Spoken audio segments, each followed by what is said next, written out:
What kind of behaviour is normal?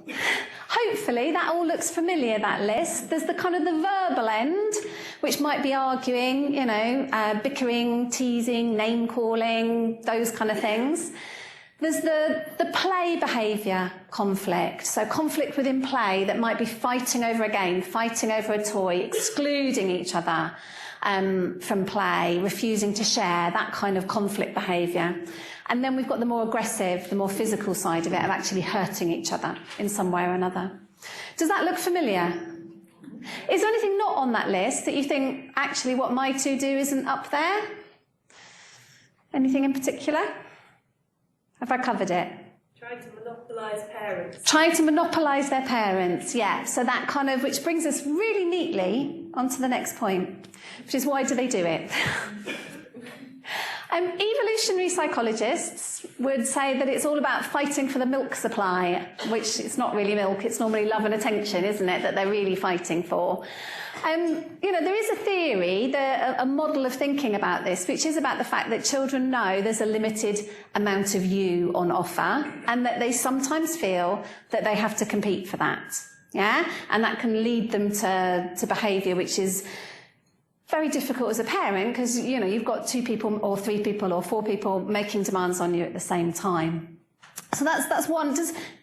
Who thinks that's the primary driver that's going on in your house? We've got a few nods. Yeah, that's what it feels like, doesn't it? That's how we experience it, is that competition for us and for our attention.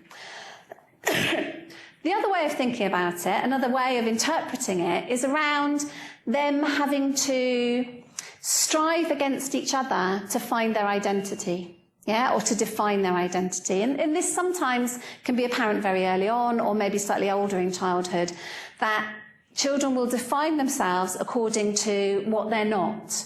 So one sibling might define themselves as, I don't like the things that you like, I don't do the things that you do, I'm different from you. And it's like finding their little niche, who I am.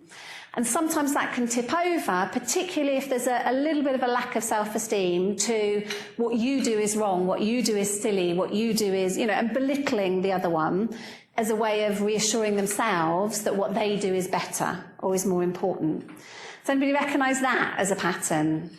Yeah, we've got a few there. Certainly I get that one in my house.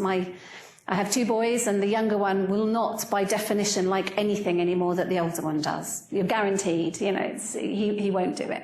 And not only will he not like it, it's stupid. There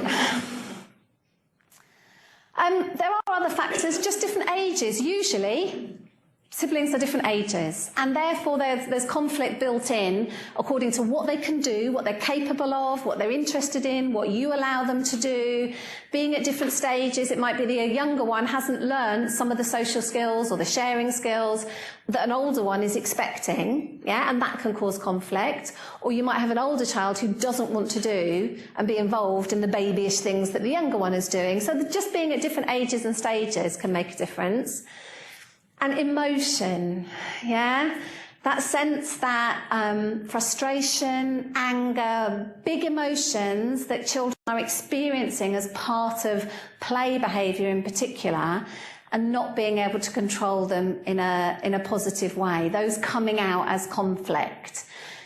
Does that sound familiar? The kind of emotional root of some of these things. Sometimes children don't know how else to solve a problem. They literally get into a habit of, when I'm in this situation, this is what I do. I argue, I hit, I do that behaviour. And they've not yet really learnt alternative ways of handling that situation. So sometimes it's just that they haven't got other skills. Yeah, that they've got themselves caught and trapped in a little place where they respond in a particular way.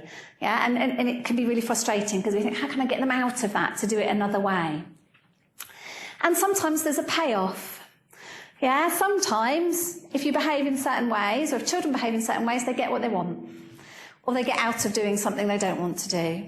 Yeah, and they learn that pattern. I confess, I have an older brother, and I always played the younger, more feeble, more likely to be hurt sibling. So I knew, no matter what I'd done, as long as I screamed and said, he hit me, he hit me, he hit me, then my parents would come and he'd get in trouble. Yeah, every Christmas he brings this up, I promise. He's still not forgiven me for it, although we're a little bit distanced from it now. So children can develop a habit where they get a payoff, yeah? I got him into trouble, and therefore, I encourage that behaviour. Or getting out of doing something they don't want to do. Or sometimes it really just is about attention. The thing about particularly quite physical behaviour or conflict is there is nothing more guaranteed to get attention than hitting your sibling over the head with a heavy object.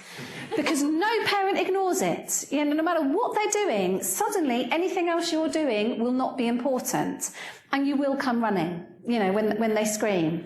So children can use it because they know that they get attention from that, okay? And not only do you come running with full focus attention. Yeah, it might not be positive attention, but it is absolutely full intensity attention onto that situation. It's not half your brain. We all parent with half ourselves sometimes, don't we? When there's some kind of physical threat or hurt going on, we give all our attention. And that is an accidental payoff because children can sometimes use that as a way of, I want that attention, I want that full-on, high-intensity attention.